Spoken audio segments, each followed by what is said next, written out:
Hi നമസ്കാരം, പുതിയൊരു വീഡിയോയിലേക്ക് സ്വാഗതം. ഇന്ന് നമ്മൾ ഡിസ്കസ് ചെയ്യുന്നത് അയർലൻഡിൽ കുട്ടികൾക്ക് എങ്ങനെ PPS നമ്പറിന് അപേക്ഷിക്കാം, എങ്ങനെ നമുക്ക് PPS നമ്പർ എടുക്കാം എന്നതിനെ കുറിച്ചാണ്.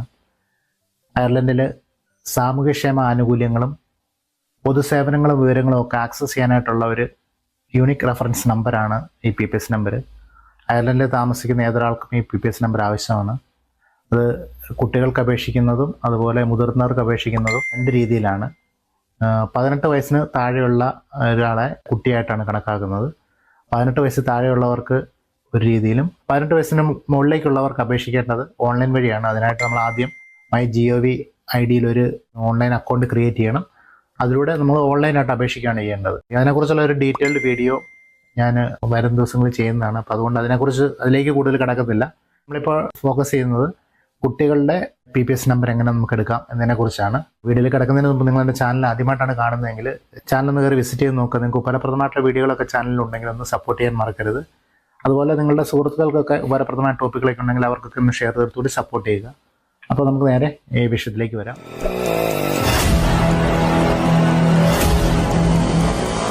അയർലൻഡിൽ ജനിക്കുന്ന കുട്ടികളുടെ ജനനം ജനറൽ രജിസ്റ്റർ ഓഫീസിൽ 3 മാസത്തിനുള്ളിൽ രജിസ്റ്റർ ചെയ്യുകയാണെന്നുണ്ടെങ്കിൽ ഓട്ടോമാറ്റിക്കായിട്ട് തന്നെ നമുക്ക് PPS നമ്പർ ലഭിക്കും. അങ്ങനെയുള്ളവർ അപേക്ഷിക്കേണ്ടതില്ല.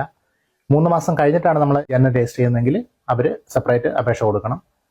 അതോടൊപ്പം അയർലൻഡിൽ ജനിച്ച കുട്ടിയുടെ മാതാപിതാക്കളുടെ രണ്ടുപേരുടെയും വിലാസം അയർലൻഡിന് പുറത്താണെന്നുണ്ടെങ്കിൽ അവരും ഇതിനായിട്ട് സെപ്പറേറ്റ് അപേക്ഷ കൊടുക്കണം. അതോടൊപ്പം വരുന്നത് അയർലൻഡിൽ ജനിക്കാതെ അയർലൻഡിൽ താമസിക്കുന്ന എല്ലാവരും ഇതിനായിട്ട് അപേക്ഷിക്കണം. കുട്ടിക്ക് ഈ PPS നമ്പർ രജിസ്റ്റർ ചെയ്യുവാനും അതുപോലെ അവരുടെ ഡേറ്റയായിട്ട് ലിങ്ക് ചെയ്യുവാനും കുട്ടിയുടെ മാതാപിതാക്കൾ ഒരാൾക്ക് PPS നമ്പർ ഉണ്ടായിരിക്കണം. ഇനി ഇതങ്ങനെ അപേക്ഷിക്കാൻ നോക്കാം. അതിനായിട്ട് Reg1M എന്ന് പറഞ്ഞിട്ടുള്ള ഒരു ഫോം ഉണ്ട്. നിങ്ങളിപ്പോഴും കാണുന്നതാണ് Reg1M എന്ന് പറഞ്ഞിട്ടുള്ള ഫോം. 2 പേജ് അടങ്ങിയ ഒരു ഫോമാണ്. വളരെ സിമ്പിളായിട്ടുള്ള കാര്യങ്ങൾ മാത്രമാണ് അതിനകത്തുള്ളത്. ഈ ഫോം ഫില്ല് ചെയ്യുമ്പം 8ാമതായിട്ട് ചോദിക്കുന്നുണ്ട് വൈ PPS നമ്പർ നീഡഡ്. ഞങ്ങൾ വെച്ചത് to apply for child benefit ആണ്. നമ്മൾ എന്താണോ റീസൺ വെക്കുന്നത് അതിൻ്റെ സപ്പോർട്ടിംഗ് ഡോക്യുമെൻ്റ് നമ്മൾ സബ്മിറ്റ് ചെയ്യണം. ഫോം ഫില്ല് ചെയ്തിട്ട് അതിൻ്റെ ബന്ധപ്പെട്ട ഡോക്യുമെൻറ്റ്സ് നമ്മൾ സബ്മിറ്റ് ചെയ്യണം. അതായത് കുട്ടിക്ക് വേണ്ടി ആരാണോ അപ്ലൈ ചെയ്യുന്നത് അവരുടെ ഐഡൻറ്റിറ്റി തെളിയിക്കുന്ന പ്രൂഫ്, അതായത് പാസ്പോർട്ട്.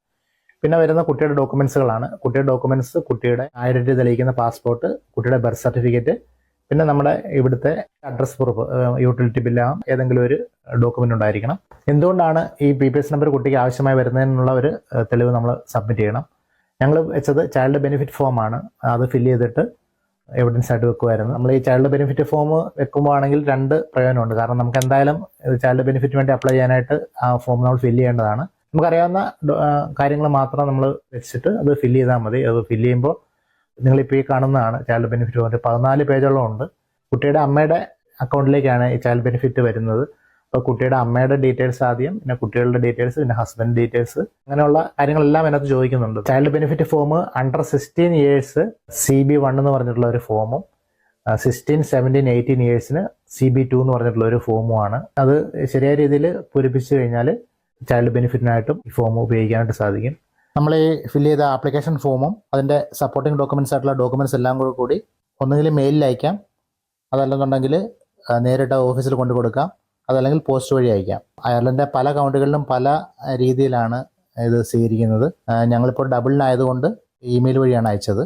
അവർ ഡോക്യുമെൻറ്റ്സ് എല്ലാം വെരിഫൈ ചെയ്തതിന് ശേഷം നമുക്ക് എന്തെങ്കിലും ക്വയറി ഉണ്ടെന്നുണ്ടെങ്കിൽ അവർ ഇമെയിൽ വഴി അത് ബന്ധപ്പെടും. നമ്മളപ്പോൾ അതിൻ്റെ ആ പ്രൂഫ് സബ്മിറ്റ് ചെയ്താൽ മതി. നമ്മൾ സബ്മിറ്റ് ചെയ്ത ആപ്ലിക്കേഷനും ഡോക്യുമെൻറ്റ്സും എല്ലാം ഓക്കെ ആണെന്നുണ്ടെങ്കിൽ 2 ആഴ്ചക്കുള്ളിൽ PPS റെഡി ഫോർ കളക്ഷൻ എന്ന് പറഞ്ഞിട്ടുള്ള ഒരു ഇമെയിൽ നമുക്ക് വരും. ആ ഇമെയിലിൽ നമ്മൾ ഈ PPS കളക്ട് ചെയ്യാൻ പോകാനായിട്ടുള്ള ഓഫീസിൻ്റെ ഡീറ്റെയിൽസും ടൈമിങ്ങും കാര്യങ്ങളെല്ലാം കൊടുത്തിട്ടുണ്ട്. ഈ ഡോക്യുമെൻ്റ് കളക്ട് ചെയ്യാനായിട്ട് നിങ്ങളുടെ കുട്ടിയുമായിട്ട് ഡയറക്റ്റ് കുട്ടിയുടെ പാസ്പോർട്ടും അതുപോലെ ആപ്ലിക്കൻറ്റിൻ്റെ പാസ്പോർട്ടുമായിട്ട് ഓഫീസിൽ ചെല്ലാനായിട്ട് പറയുന്നുണ്ട്.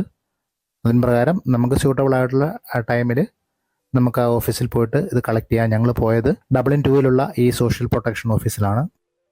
അവിടെ നമ്മൾ റിസപ്ഷനിൽ ഇമെയിൽ കാണിച്ച് കഴിയുമ്പോഴത്തേക്കും ആപ്ലിക്കൻ്റ് ആരാണോ അവരുടെ പാസ്പോർട്ട് ആവശ്യപ്പെടും. അതോടൊപ്പം കുട്ടികളുടെ പാസ്പോർട്ടും ചെക്ക് ചെയ്തിട്ട് കുട്ടികളെയും കണ്ടതിന് ശേഷം കുട്ടികളുടെ PPSൻ്റെ പ്രിൻ്റ് ഔട്ട് നമുക്ക് എടുത്തു തരും. ഇതാണ് PPS നമ്പർ എടുക്കാനുള്ള പ്രൊസീജിയർ.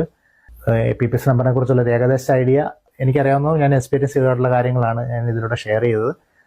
അപ്പോൾ വീഡിയോ ഫുള്ള് കണ്ടതിന് ശേഷം നിങ്ങൾക്ക് എന്തെങ്കിലും സംശയങ്ങൾ തോന്നുകയാണെങ്കിൽ വീഡിയോയുടെ കമൻറ്റ് ബോക്സിൽ പങ്കുവയ്ക്കുക.